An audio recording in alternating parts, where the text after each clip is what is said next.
Hello, welcome everyone, and thanks for joining our webcast event today, 4 Security Pillars for a Complete Advanced Threat Defense. My name is John Vecchi. I'm Senior Vice President of Product Marketing for Blue Coat, and today we're very happy to be joined by Rick Holland, Senior Security Analyst at Forrester Research. You're going to hear from Rick today, a fantastic presentation that will kick this all off, but we continue to hear, certainly on the Blue Coat side, and I'm sure you'll hear from Rick what he's hearing on his side, that in today's threat landscape, one of the challenges, in addition to just defending ourselves against the advanced landscape, is to really be able to understand what specific security solutions and technologies we should be deploying to combat these threats. We'd really like to provide you with a set of guidelines and best practices. Rick will call them key pillars of advanced threat defense, and the technologies you'll need to really build what we call here at Blue Coat a complete lifecycle defense that really focuses on obviously blocking everything we can that we know, but moving beyond prevention to bring in technologies that can continuously defend your organization against new attacks. So with that in mind, let's start. I want to turn it over to Rick now so he can walk you through Forrester's current findings on, again, what they call the pillars of security technologies that you'll need to protect and defend your organization. I'll be back following Rick to walk you through a little bit of the Blue Coat solutions and how we can help. But with that, I'll turn it over to Rick. So welcome, Rick, and thanks for joining us today. Thanks, John, and thanks to everyone for taking some time out of their day to join us. I know you have a busy job, so setting aside some time to sit with us is no small feat, so I'm very appreciative of that. The hits keep on coming. We keep getting popped left and right. It seems like since the Target breach, we don't have to go more than 2 or 3 weeks without hearing something new. One of the latest ones we have right now is the bash vulnerability and the problems that we have there. But in the Home Depot, one of the largest ones to date, right, 56 million credit cards, they were breached for 5 months. Interestingly enough, their stock price hasn't really tanked as a result of this, as a side note. But Home Depot is not alone, and it's clearly not just the retail space that's had issues. Coming out of the government space, we just recently had the Senate bring out an unclassified report on targeting of the U.S. Transportation Command and of the partner contractors that they're using.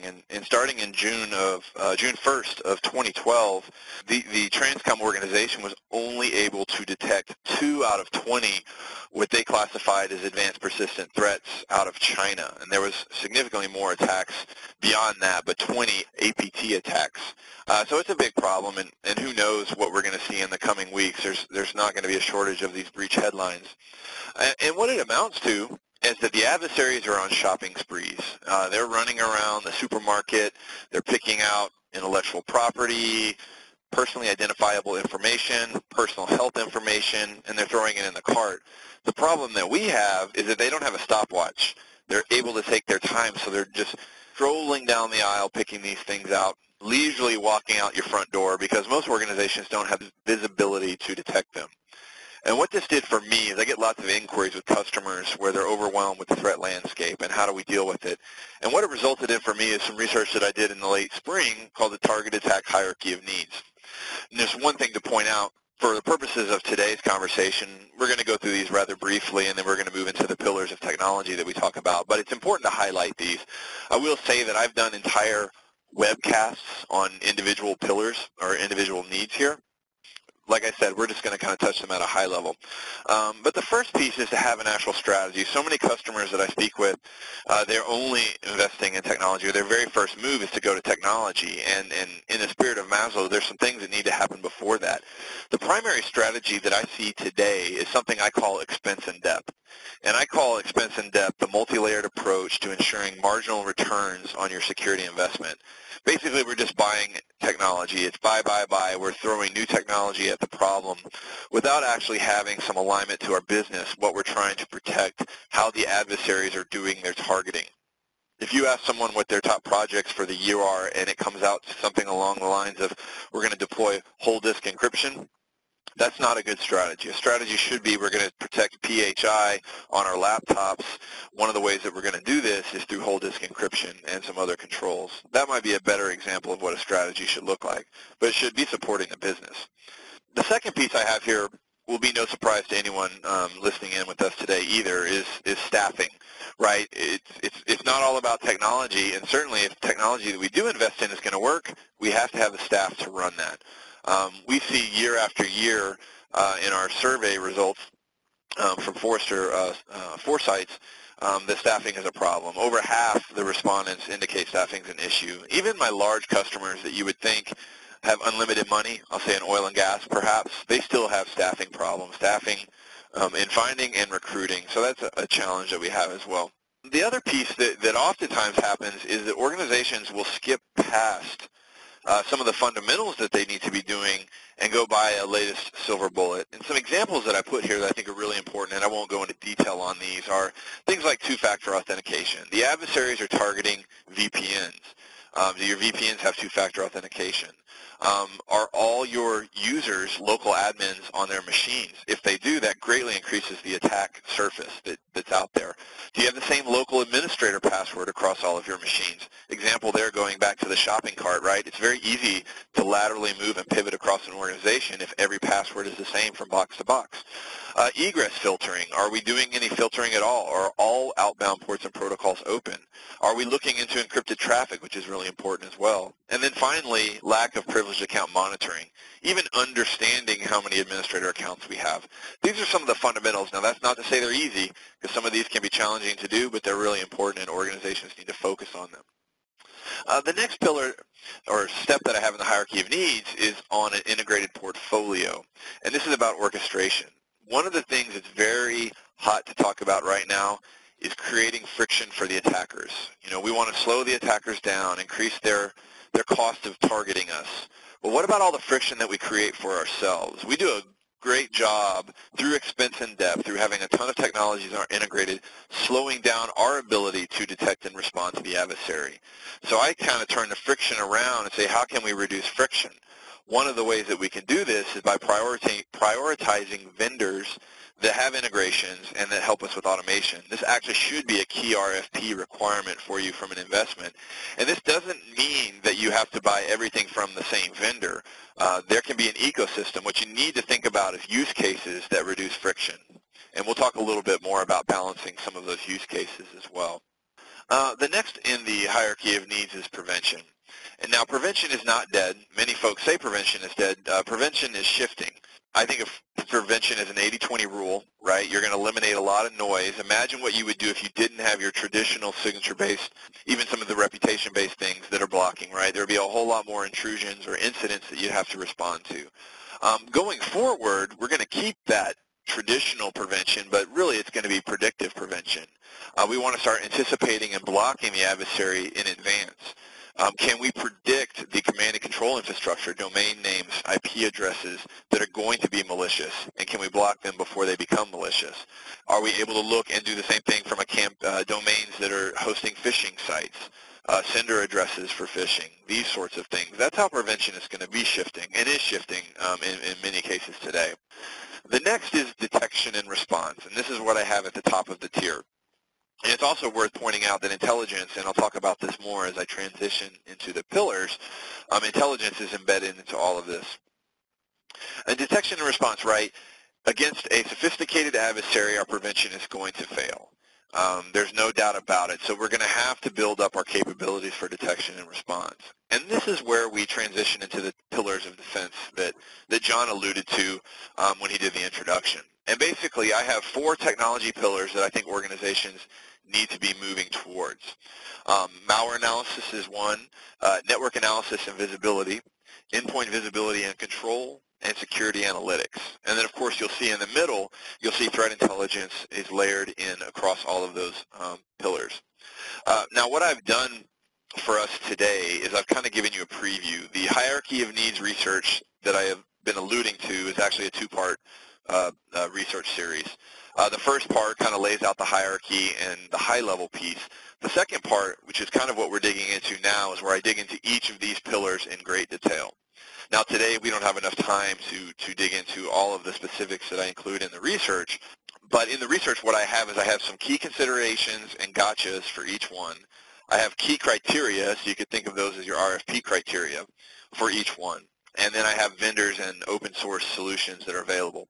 So for today, what we're going to do is we're going to talk about the space in general, and then I'm going to talk about the key criteria that you want to focus on. So the first one we'll start on is malware analysis. Now, malware analysis, it can be overwhelming. Depending on your environment, chances are you have lots and lots of malware. And these days, seemingly, almost every vendor has a sandbox that's out there. But not all sandboxes are created equal. Actually, as a preview to some future research that I'm working on, in Q1, I'm actually going to do a Forrester wave on automated malware analysis, where I'm going to look at the landscape here. So stay tuned for that, just as a little bit of a research preview. But if you look into some of the criteria that are important here to consider for malware analysis, deployment options are really, really important. Can you deploy it on-prem? Is it in the cloud? Can it be both? There's pros and cons to each deployment model. The key thing is you want to actually have a solution that you can use. The more distributed you are, sometimes the more challenging deployments can be, so you have to take that into consideration. When it comes to deploying it, depending on your model, right, you can deploy it passively, you can do passive blocking, or you can deploy it in inline. And there's pros and cons to each model as well. If you want to have something inline, there could be an impact to the user as you're actually looking up and doing analysis on malware samples, binaries, files in the background. So there's pros and cons to each. Typically, folks start off in a passive mode and then might grow to something more mature. There's also different types of techniques that the solutions are capable of doing, and many do a combination of them.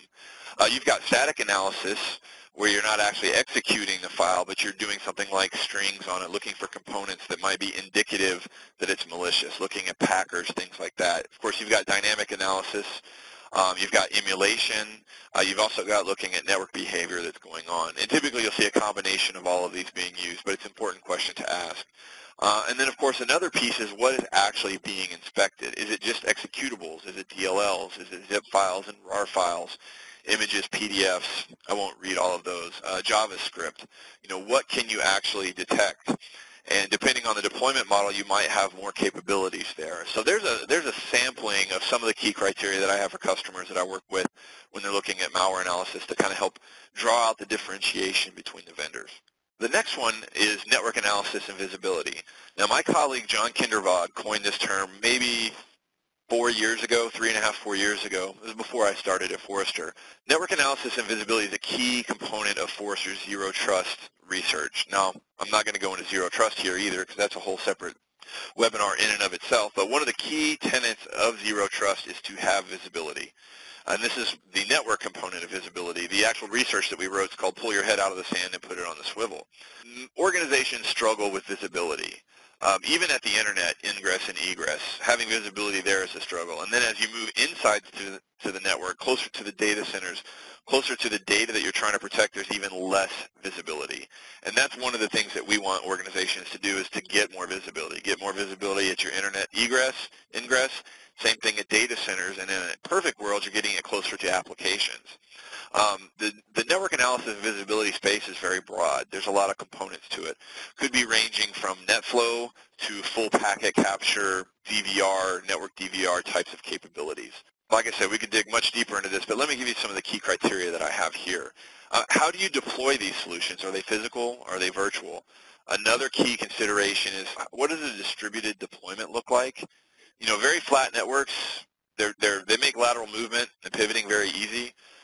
They make visibility easy as well. The more segmented a network is, the more challenging nav solutions can become.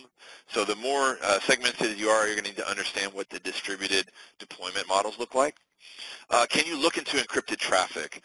More and more, this has shifted from something that when I was a sales engineer and I was looking at only at endpoints in financial services where we were doing the SSL inspection to this is something you need to look at from a malware perspective as adversaries are doing command and control and exfilling out of your environment. You know, encrypted traffic inspection is really, really important, especially as we go to more and more SaaS applications.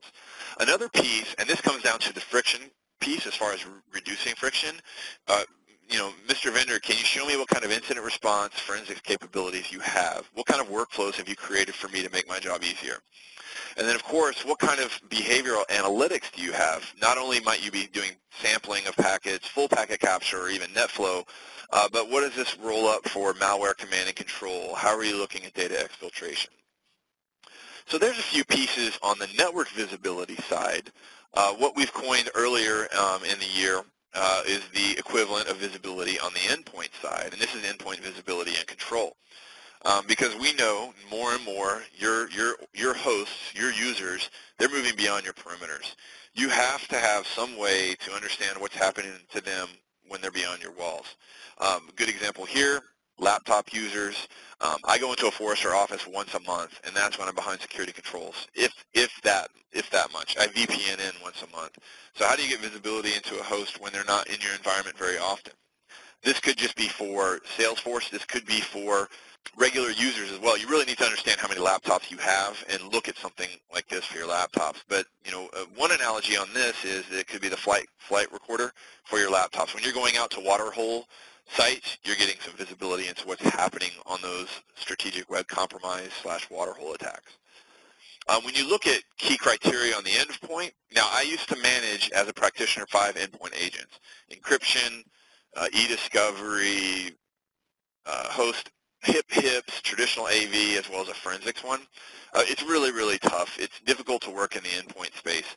It's difficult to add additional agents. So I'm really concerned about what the end user experience is going to be.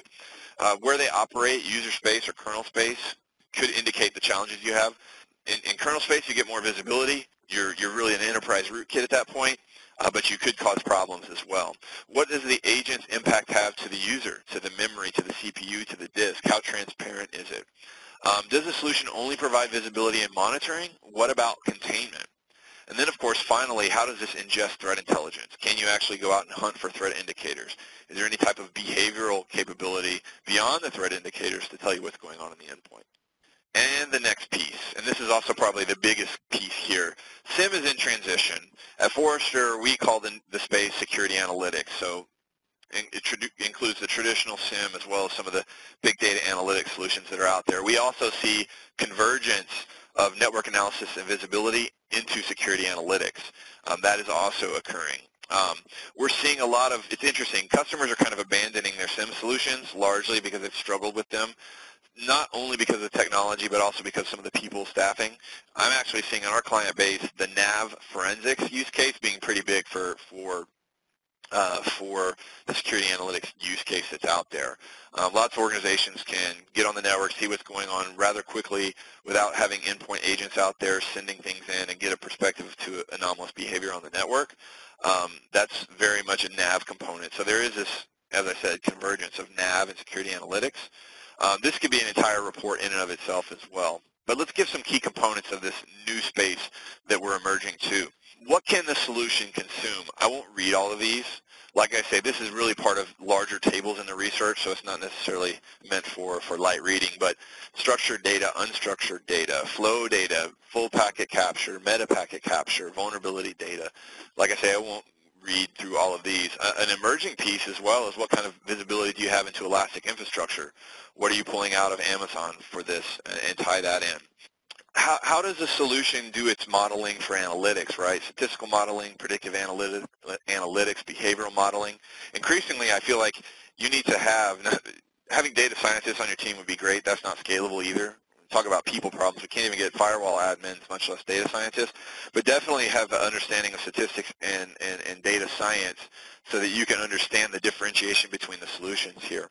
How do they prioritize alerting? This is really important.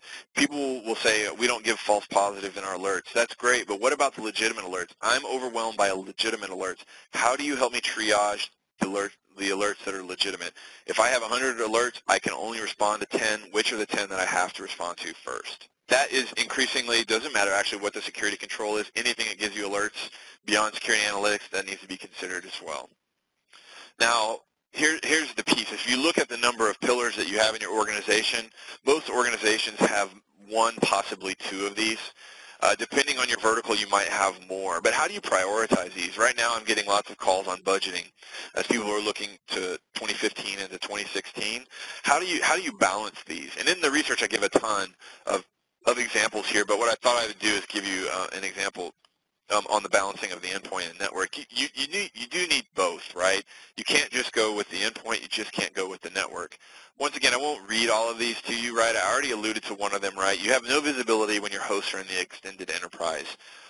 So that's something that indicates you need something on the endpoint, right? But it's also much more difficult to deploy things to the endpoint at scale, so that's where the network piece comes in as a benefit. I'll let you look at these for more detail. I'll kind of summarize them in the prioritization piece. And this is kind of my generic strategy for customers at a high level. You know, I think if you were looking at deploying an endpoint agent across your entire enterprise, that may not be the best use of your money. What I recommend to customers is they start off with the network visibility component. Doing things across the network is more transparent. That gives you visibility across, obviously, your enterprise. Now, for the devices that are leaving your enterprise and your high-value targets, so this could be your laptop users, this could be your domain controllers, this could be executives' machines, anything that's a high-value target, you should have an endpoint visibility control. Chances are that's probably maybe 10% of your total endpoint workstation footprint, so that's a little bit easier. You can test that out, make sure it works, and then as you get more money, you can deploy that wider. Look to your existing vendors when looking at a new technology. Instead of going out and buying a point product and doing expense in depth, look at your portfolio and say, who has a capability here? Who has a use case? One of the use cases that's a good example here is a malware sandbox detonates a file, determines that it's malicious, gives you an alert. Having an integration with an endpoint solution where you can go out and interrogate that endpoint and see, was that endpoint patched against that vulnerability? Did this machine actually execute it? Just because you saw it go across the wire doesn't mean bad things happen. So look for those types of use cases to do that. And with this, let me go ahead and pass it back over to John to continue on from Blue Coat's perspective. All right, thanks, Rick. So great overview. I think this is a perfect place for me now to pick up and really walk through, actually, based on the 4 pillars you just covered, and kind of take our audience through the portfolio here at Blue Coat, specifically around kind of this idea of advanced threat defense, around the 4 pillars, so everyone can get a sense of the kind of technologies we have here at Blue Coat that really map, I think, very tightly to the 4 pillars that you just went through. So again, just an overview of kind of, I call this the post-prevention security gap. It's the idea that, and I think we all know this very well, you've got the threat actors. We've built this, defense in depth fortress, and when that's deployed, and these are signature-based kind of inline tools. So this is the prevention portion. We do very well against the traditional threats when those are in the knowledge base, and these, whatever the variety of these solutions are, we do very well there. This is why, to Rick's point, we must never abandon prevention. Actually, we need prevention because it does a lot. However, of course, when the threats become more advanced in nature, this is where, they bypass. We know this. And I think one of the topics that Rick covered, and we'll talk about that today, is the idea of SSL as a vector. And when we look in terms of SSL, the attackers, they don't just go through our security fortress and our defense in depth ecosystem. They just dig right underneath that fence and leverage SSL to kind of continue to avoid detection. So what are some of the things that really make up kind of modern advanced threat defense? I'm going to talk about some of those relative to the technologies we have. It's around content. We need to capture the content and leverage it, derive context from that with all of the classification, deep packet inspection, and indexing that we can do with that data.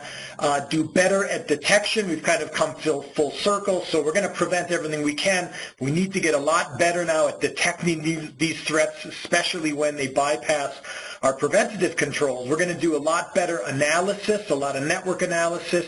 As Rick said, we're going to provide a lot better visibility all around, and that includes even into SSL and encrypted traffic. We're going to do a lot of analytics and introduce even more threat intelligence. So these are the components of the kinds of elements of technology that are critical. So let's look at what Rick kind of went through, the technology pillars.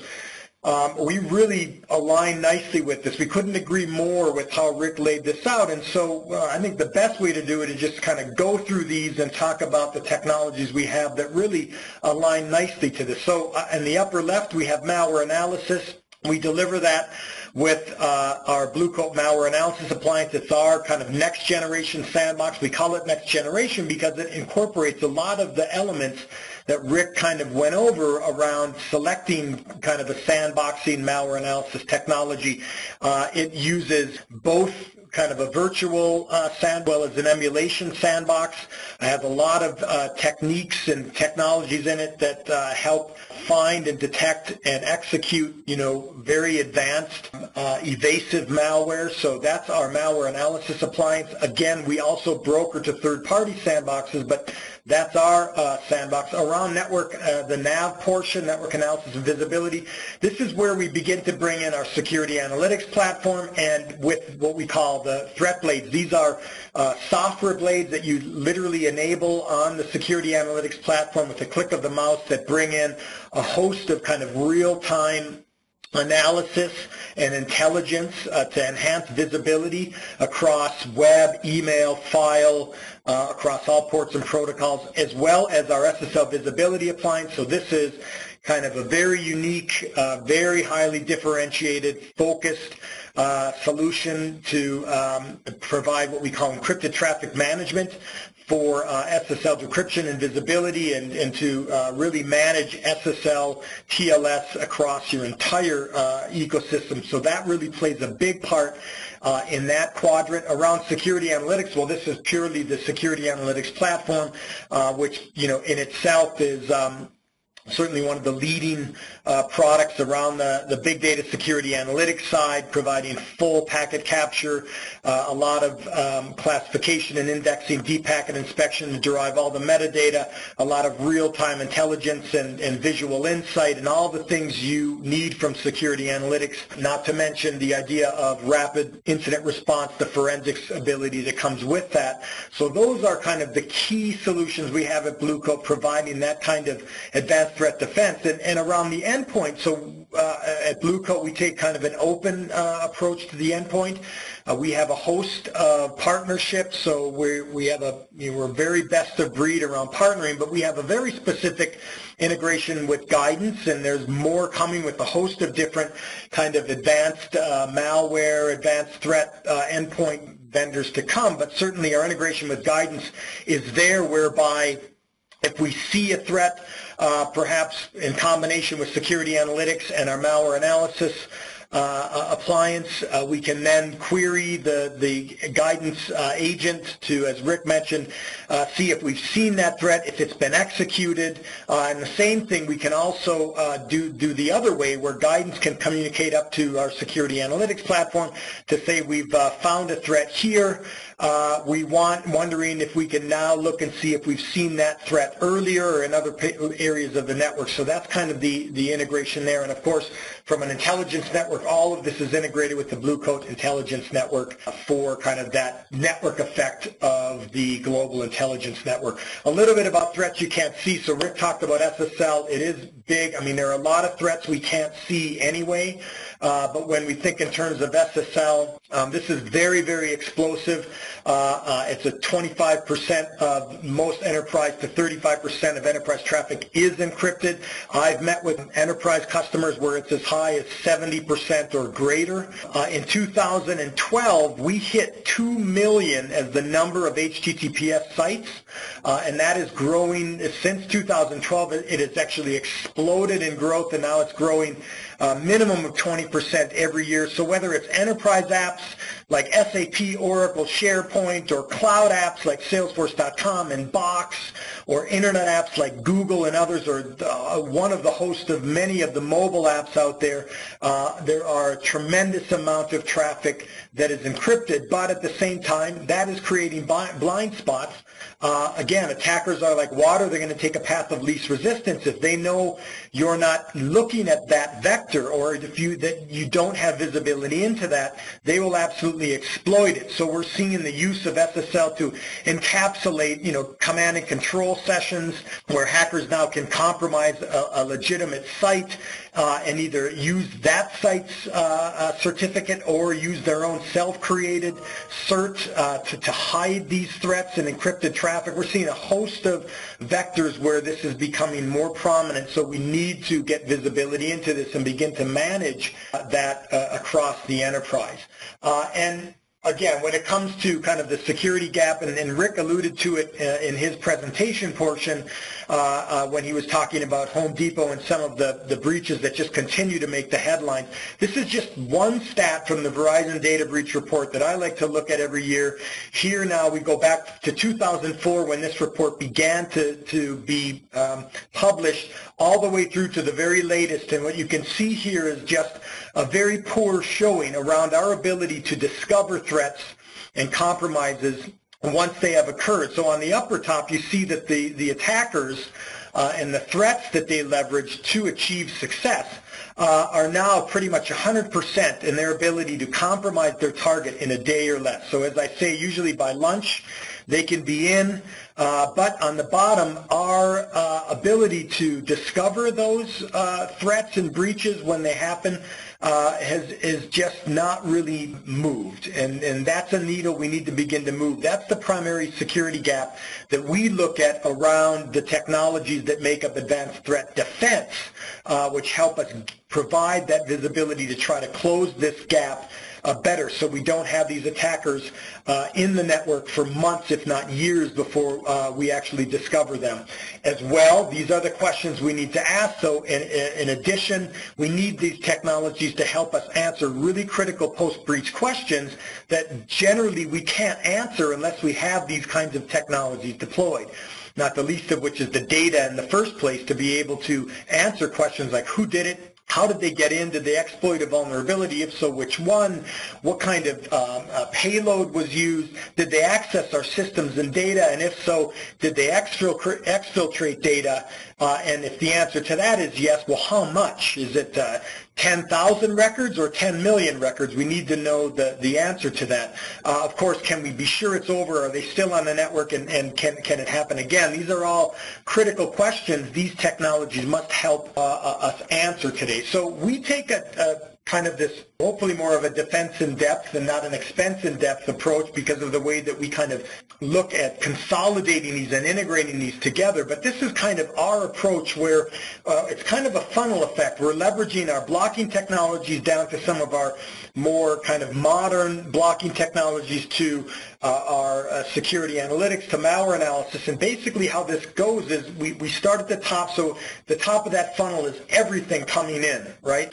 So we're going to begin to block obviously sources of malnets and a lot of known threats, right before they get to the network with technologies like our Proxy SG, which is our leading secure web gateway product.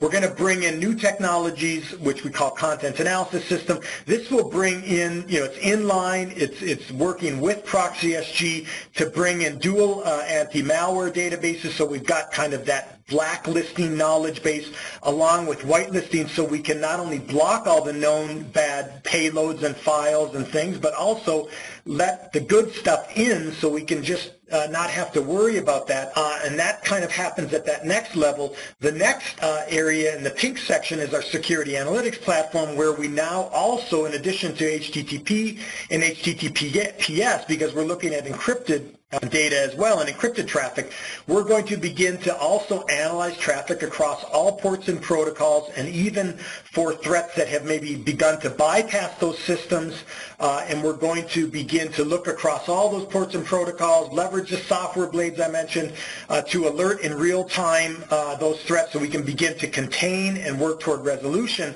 And all the way through this funnel, what we're trying to do is eliminate all the things that we can, definitively identify as good or bad, and get to payloads where we may have identified a payload or some kind of binary, but we do not know whether it's good or bad because it's not in the knowledge base or any kind of whitelist. At that point is when we want to broker down to our malware analysis appliance, which is why that's kind of at the bottom.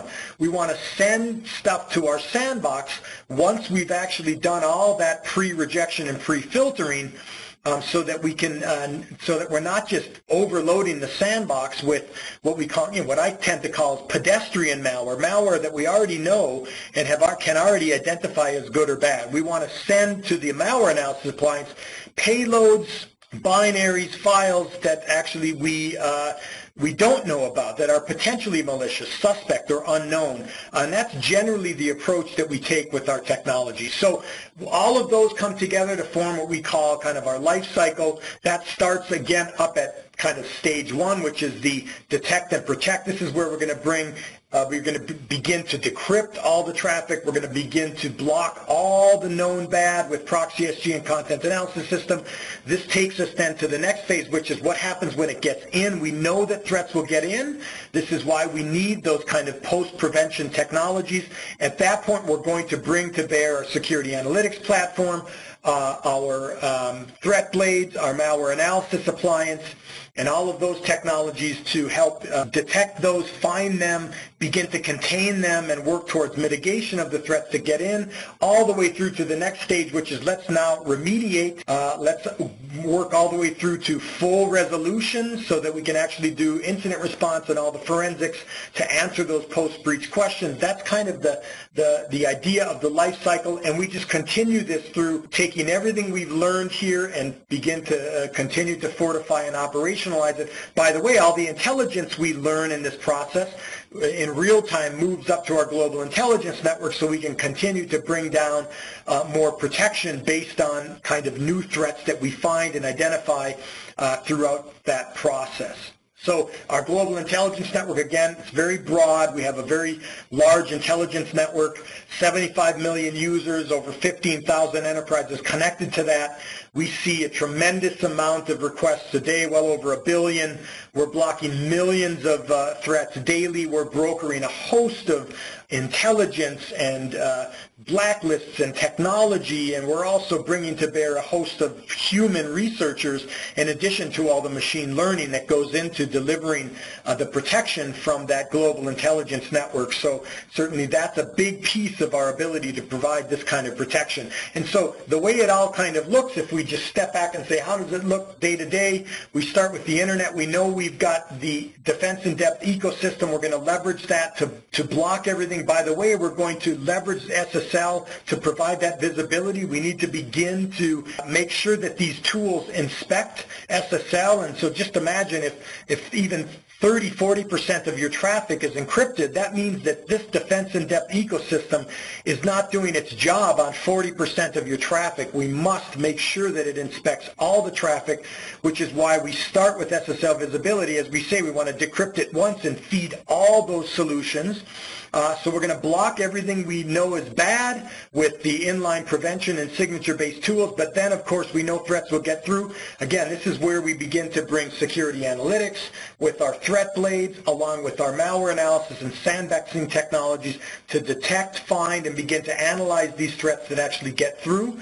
Once we find them, we need to bring that intelligence up to our global intelligence network so that we can then turn that quickly into a policy. Through that network effect, we can bring that back down to that ecosystem to fortify those inline prevention-based tools. We don't just want to find something for the sake of finding it, say in one organization or enterprise or a couple. We want to actually bring that intelligence down to the entire intelligence network through our network effect so we can fortify that. Again, the next step is to leverage security analytics. We've captured the data. We want to conduct retrospective analysis.